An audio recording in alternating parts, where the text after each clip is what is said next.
Welcome to the 2026 World Cup.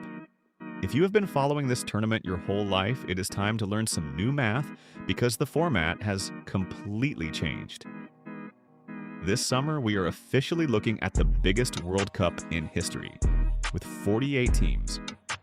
To make room for everyone, the tournament is split into 12 groups of 4. So, how do teams advance? It's an interesting system. The top 2 teams from every single group automatically qualify, and they are joined by the 8 best third-place teams.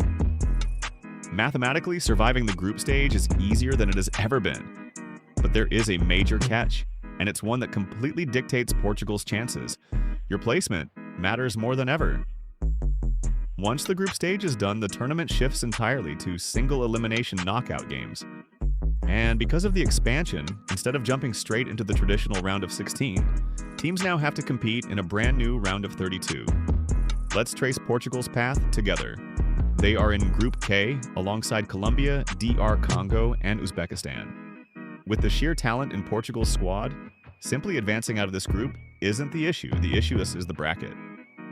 If Portugal dominates and finishes first, they secure a relatively smooth knockout route. But if they drop points and finish second, they get thrown straight into the deep end, likely facing a European powerhouse from Group L. Think England or Croatia in their very first knockout game. Today we are going to map this out together. We will look at the most plausible matchups, explore how teams navigate this massive new format, and figure out exactly what has to go right for Portugal to go all the way. Let's dive into the blueprint. Let's look at Game 1. Portugal opens their tournament in Houston against the Democratic Republic of Congo, followed by Uzbekistan just 6 days later. On the surface, these look like simple warm-up matches. DR Congo is making their first World Cup appearance since 1974, and Uzbekistan is making their tournament debut. But in this new 48-team format, you cannot afford to just scrape by with quiet 1-0 victories. Goal difference is the ultimate tiebreaker, and it is going to be ruthless this year. Portugal needs to be completely clinical. They must put multiple goals past both of these teams, locking down a massive goal differential before matchday 3 even begins. Why is that so critical? Because Game 3 is where the entire bracket is decided. On June 27th, Portugal travels to Miami to face Colombia. Make no mistake, this is the boss battle of Group K. Colombia has been on an absolute tear, proving themselves as one of the most dangerous and dynamic teams out of South America right now. They are highly organized, intensely physical, and absolutely capable of stealing points from a European giant. This isn't just a game for 3 points, it is a battle for bracket control. If Portugal enters this match tied on points, but trailing on goal difference, they will be forced to play desperate attacking football. But if they take care of business early and secure that goal differential, they can completely dictate the tempo against Colombia. Surviving the group stage safely means winning those first 2 games emphatically. If they do that, the path to the trophy completely opens up. Let's look at exactly what that knockout bracket looks like. We have reached the most important part of the blueprint, the knockout permutations. Let's assume Portugal executes the game plan. They arrive in Miami, handle their business against Colombia, and officially win Group K. What is their reward? They unlock Path A. Path A is the absolute dream scenario.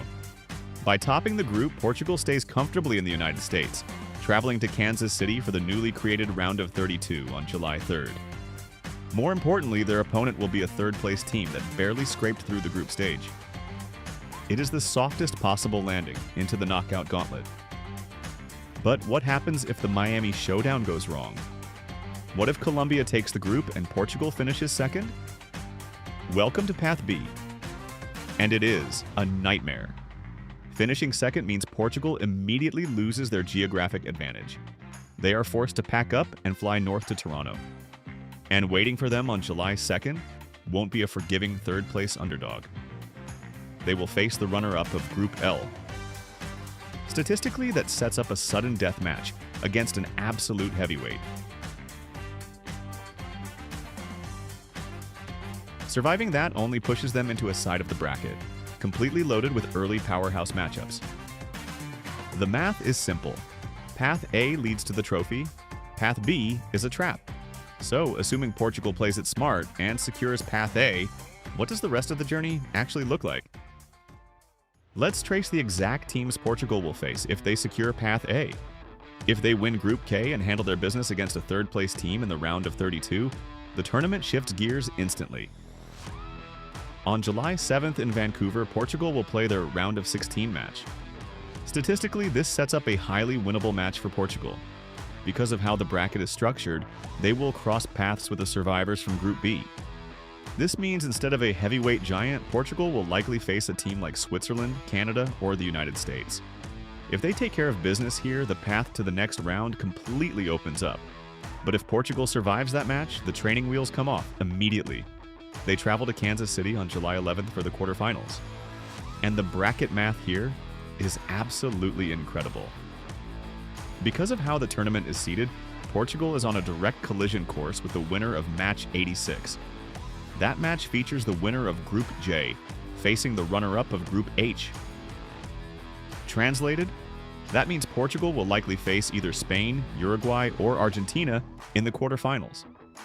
We could literally see a Cristiano Ronaldo versus Argentina showdown before we even reach the semifinals. One final legendary chapter of Ronaldo versus Messi on the grandest stage of them all. But if they push through to the semifinals on July 15th, that is where the bracket merges. They will be stepping into the ring against whoever survives the opposite side of the knockout tree, meaning they will likely have to go through a final boss like Brazil, Germany, or France to earn their ticket to the final. The new 48-team format makes this the most physically demanding World Cup in history. One mistake in the group stage can derail everything. But if Portugal wants to lift that trophy in New York, the tactical blueprint is only half the battle. It is going to require absolute discipline, unbreakable resilience, and the mental toughness to survive the most grueling knockout gauntlet in football history.